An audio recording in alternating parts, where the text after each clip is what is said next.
if somebody has to tell you all the things that this other contractor did wrong, then I would steer clear of those people because they are going to be a pain. They just will be. This is the Contractor Files podcast. Your hosts, Ethan McNeil and Trent Keith, take a deep dive into the construction and remodeling industry to uncover keys to success and pitfalls to avoid. We're rolling, aren't we? Yep, we are. Okay, we're back again. Yep.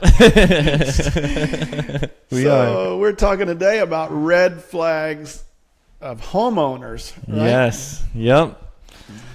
What are some red flags that you as a contractor should see when you first meet the customer and use those red flags as a way to get out of the job immediately? No. And also as a homeowner, these are some areas that contractors might be looking at. So make sure you're not giving off red flags, because you might get people who say, we don't want this job. Yes, for sure. Yeah. Let's say as a contractor, you hope and pray that you don't have to take every job that comes your way, because if you run into one of these homeowners that have many red flags, you really want to pass if at all possible. Yes. And that might come as a surprise, but contractors do have the right to not work for you. So that's a great right that could actually save you lots of headaches and lots of sleepless nights. Yes. I know when I started my business, my thought process was we can make every homeowner happy and do a good job with all of our work. And no matter what comes up, we'll just go the extra mile, make them happy, not have any issues, and move on to the next. For the most part, that's possible, but there are always that one or two homeowners Yes. You'll run into that is not possible. You're not going to be able to make them happy. It doesn't matter how many extra miles you go. Yep. You will wear yourself out trying to get them to where they're pleased. Yes. Oh my gosh.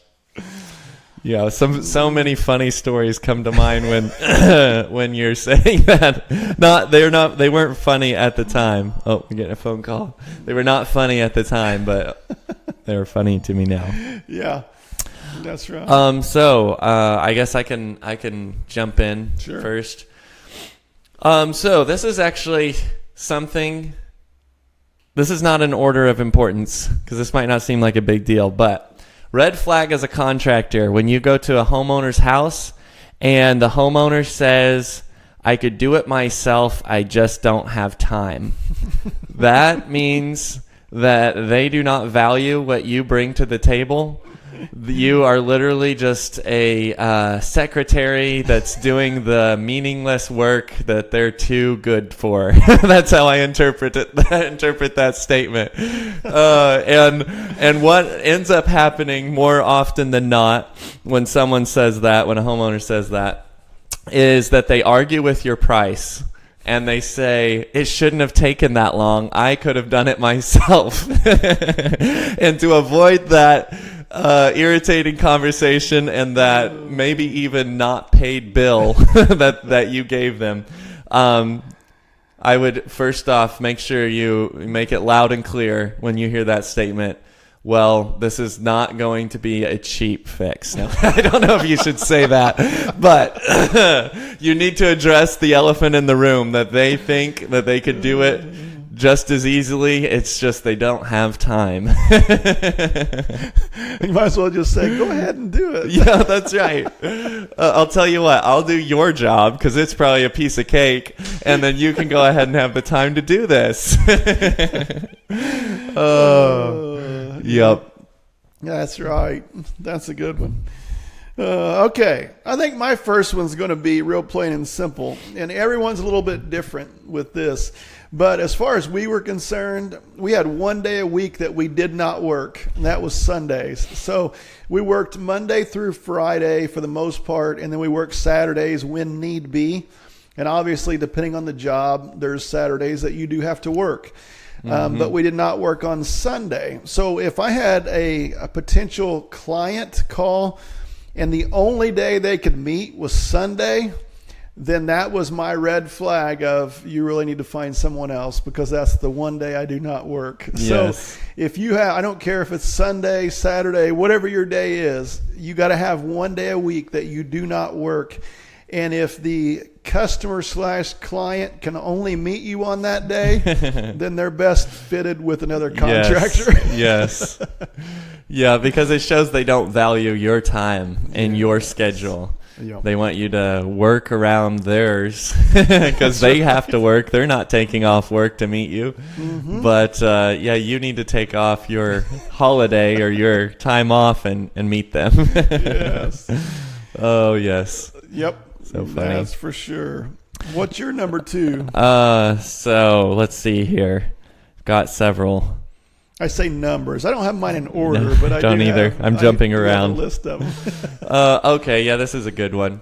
I would say if the homeowner is bad-mouthing other contractors, Yes. doesn't have anything good to say about other people they once hired, then that is a sign that you are going to be on that list shortly if you do work for them. Because this is not just in construction. This is a rule of life.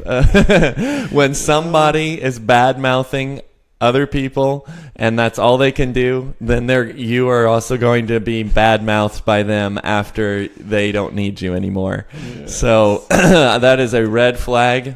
If somebody has to tell you all the things that this other contractor did wrong, then I would steer clear of those people because they are going to be a pain. They just will be. That's true. That's a good one for sure. My next one is going to be you turn in your estimate or quote to the customer, and they tell you that they really want you to do the job, but they need you to knock 25% off the price because it's just too expensive. As Ethan said before, because they know how to do the job and they know it's not going to take that long. So Yes. You really need to knock 25% off, and you will get the job and you can start tomorrow. Yep. I would say turn around and walk away. That is starting at a bad place. Yes. You do not want to start that way. Now, if you can sit down and go over the quote with the client and they can show you something that they don't want the way you figured and you can knock a little bit off, that's different. But if they just want you to knock 25% off or whatever it is, I would definitely not take the job. Yes. And I would say along with that, with the estimate, is if they nitpick your estimate to death, like, what's this cost? Okay, what if I remove that and do this or this? Oh my goodness, you're going to be a headache. You can still work for them. All of these customers they'll probably pay you. Maybe. I'd say maybe. Yeah, there's a chance they'll pay you. But if they're nitpicking your estimate, like trying to nickel and dime you and figure out where you have your markup, then you are going to have the same problem when you're working with them and when you send them an invoice. Right. They're going to try and figure out how they can nickel and dime your work and get away with getting less. There you go. I totally understand people who want a breakdown on an estimate. So that's not to negate that. That's right. And I feel like if a contractor can't give you some rough breakdowns, then there might be something fishy going on, but it's when it goes beyond that. Yes. Well, what if I paint? Well, what if I do the trim? Well, what if you take this off? Yes, that's for sure. Yep. Okay. Another major red flag that we've ran into is if the homeowner, once they've come to an agreement with you, if they tell you that you cannot start before 9:30 or 10 o'clock in the morning, you're going to have a long job there. Yes. Because there's always going to be a reason why you can't come at a certain time and you can't work past a certain time. And who knows what all it's going to be. But if they give you a time frame that you cannot start work until the middle of the day, Yep. move it on to somebody else because Yes. you don't want that job. Yes. Oh, man. Same thing at that night. If they want you to work late at night or something. Yes. Yeah. Yeah. Now, I guess there's one exception to that rule is if you're working for a business. Yes. I know that we did jobs where the only time you could do them was after the business closed. And so it was kind of all-nighter type jobs. But there's always... That was legitimate why it wasn't because they didn't want to get out of bed. Yes. I'm gonna throw in a funny one here. This isn't really real, but homeowners that give you cookies when you I thought that was one you took. No, that's a red flag for me. For some people it might not be, but that's just a freebie there. I would kind of be leery about working for a homeowner that baked me cookies. No, they're probably sweet. No, my real one is somebody who's stressed out. If your homeowner is stressed out, and there's like an understandable stress. So like, yeah, I understand why you're stressed out about this. We're going to help you with this and get this fixed for you. That's one thing. But somebody who is chronically stressed Before you even start. Yes, and is already stressed out about everything. Those are usually people that are going to be texting you late at night, be calling you, be upset about something, and they are probably going to be a headache. Now, They'll probably pay you. That doesn't really mean anything about that, but they're just going to be a headache. I remember one of my favorite stories was there was this customer that seemed okay. I gave her this estimate for some electrical stuff, and she seemed mostly okay when I was there. We went through all these things, gave her a price. She was good with it. And then when the crew went there, I can't remember how it went. It was something about one of the outlets that I had priced needed to be moved to a different location. And she literally flipped out and had to go into the other room to like calm down.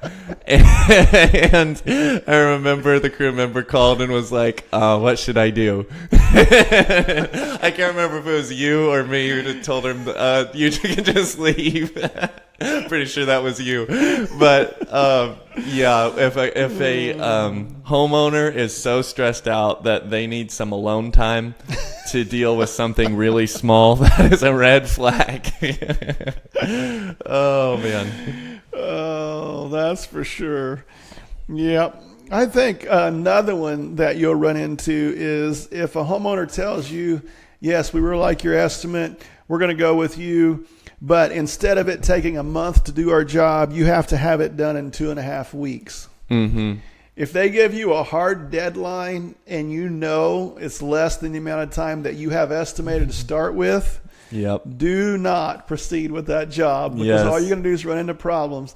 Not only will there be a slim chance you can complete the job that you've already estimated, but there's a real good chance you'll run into something extra that's going to take even longer than you thought. Yes. So do not take the job if they give you a hard deadline that is a lot less than what you told them the job was going to take. Yes. Yes.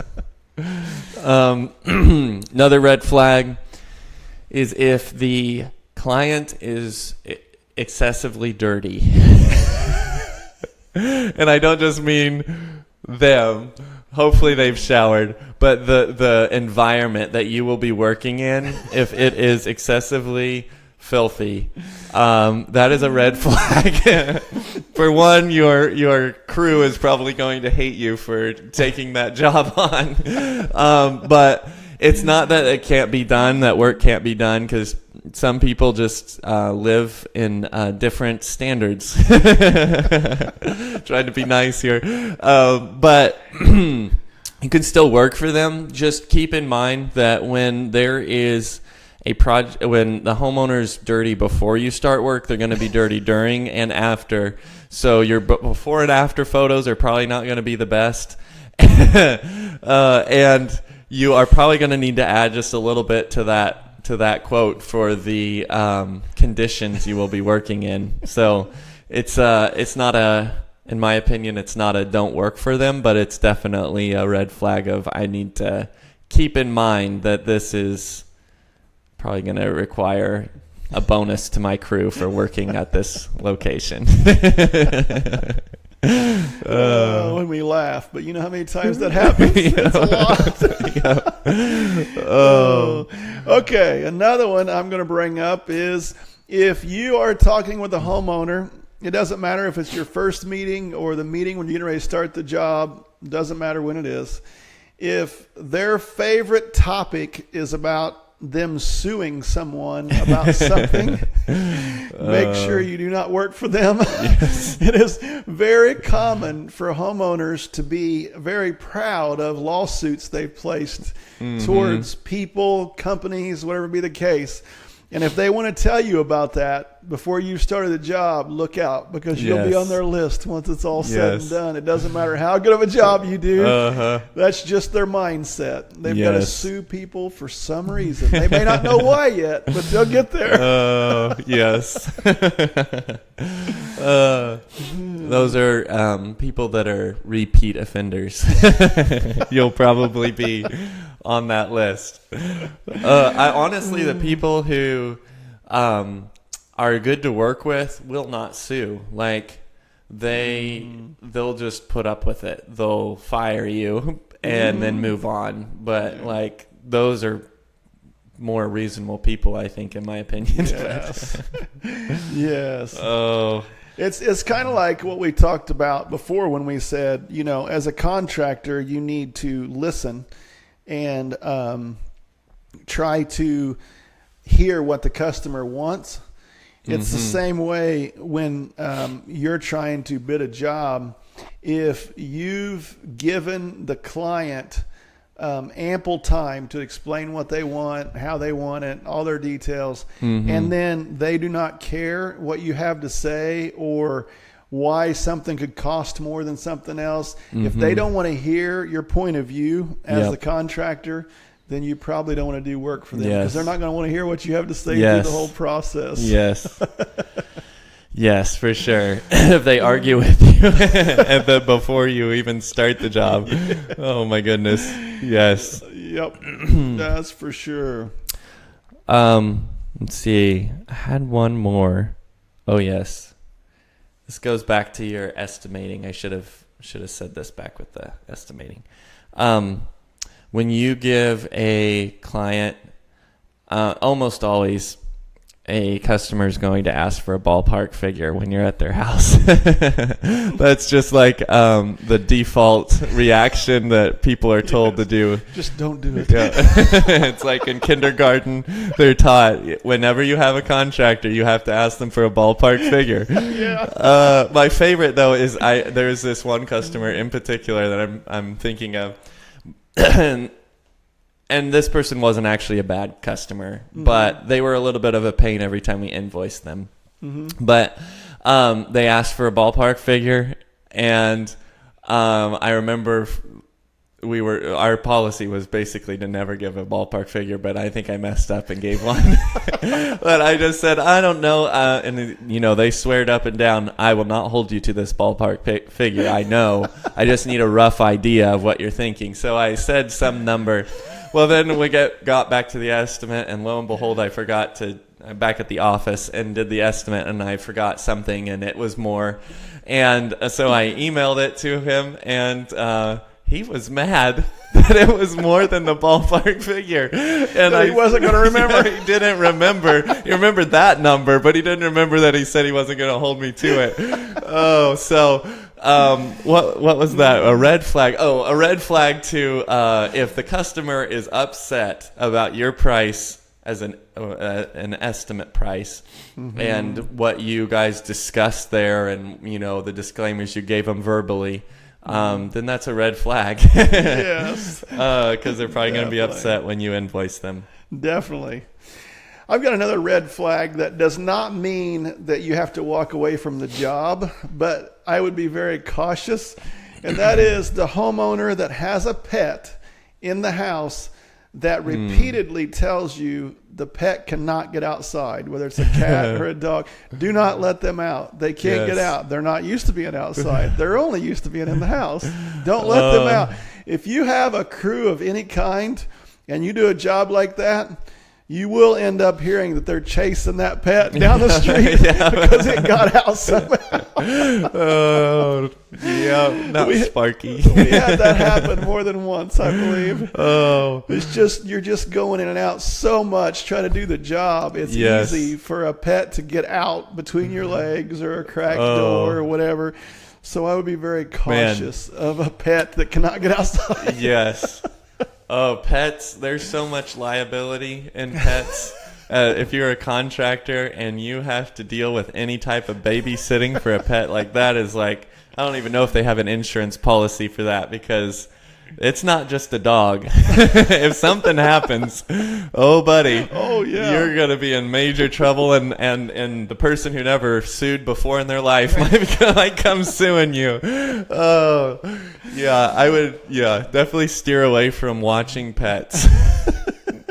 Just remember, if they have a pet and no kids, then the pet is their kid. Yes, that's right. Yep. Oh, man.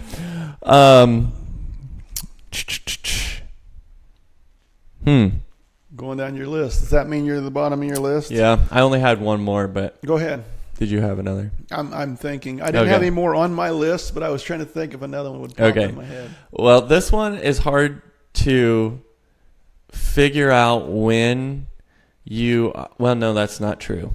Sometimes it comes up before you start the job, but a lot of times this happens when you're in the middle of the job.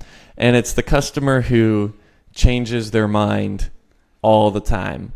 Like, literally, pick out this tub, we need to know by the weekend.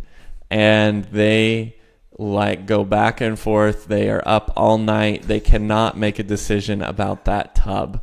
And those kinds of people it goes back to being stressed. They're definitely stressed, but they're also expensive. Because while they might not change your contract per se, hopefully you can get some change orders in there and make your money back and the wasted time. But a lot of times they find a way to change their mind and somehow still be within the original scope of work. So you end up running around doing a bunch of stuff. Your crew is always changing stuff. And it ends up being so much more expensive for you as a contractor because, So obviously the you can't always see that until you're in the middle of a job.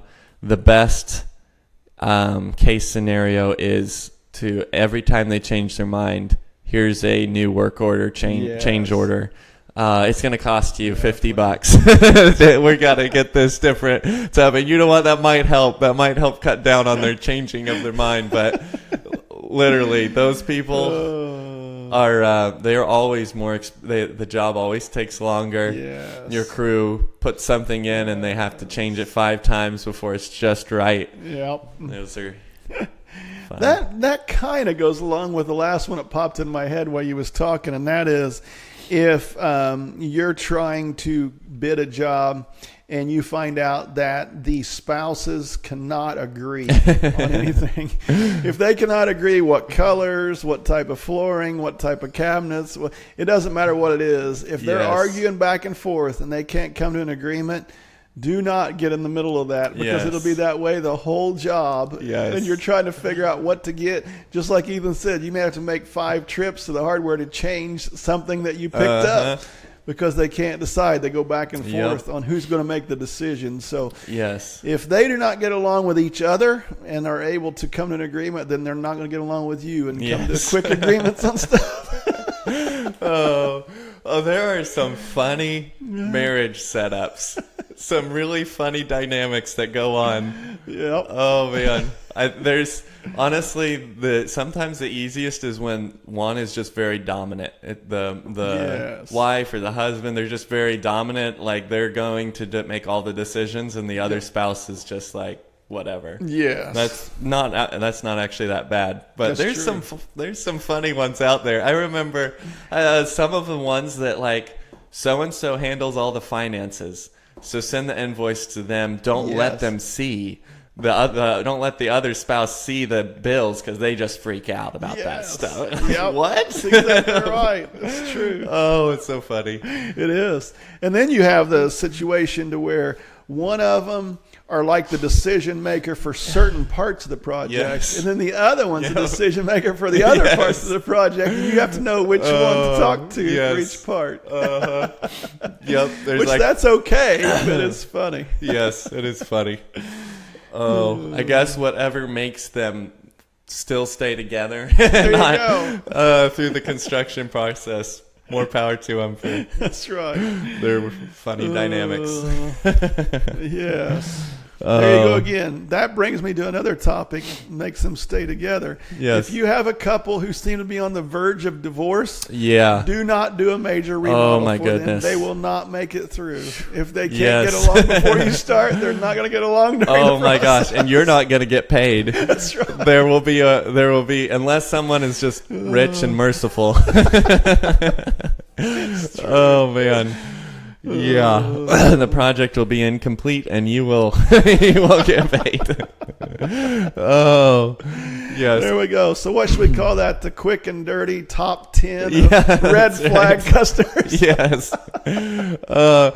We need a sketch artist who can give us a sketch of this is the customer to avoid. There you go. Oh, and if you're a customer or homeowner, these are not hard things to do, like to fix. If you think you're one of these people, it's really not that hard, and honestly, it's for your own benefit. Yes. The contractor is going to like you more. They're going to be more willing to make some changes for you, give you a better deal when you are not a pain. Yes. And you are going to have a much smoother experience in this construction remodeling project because you're not stressed out. Yep, it's true. And it's just like everything in life. I think as the customer, if you feel like this kind of nails you on some points, then you need to be able to look at the contractor side and say, okay, if I were in their shoes, what would help make this project simpler? Yep. What steps do I need to take to be precise and very clear? Yep. Work on those things. Would I hire myself? There you go. Or would I Would I work for myself? Would I work for myself? Yep. There you go. All right. Well, I think that wraps up our second episode. I think so. Thanks everyone for listening. Yep. Thank you for tuning in to our podcast. Be sure to share this podcast with your friends and family. If you don't have any friends, then I guess you could just leave us a review for the internet world to read. To ask us any questions that might get answered in our next podcasts, please visit our website, thecontractorfiles.com. Have a great rest of your day.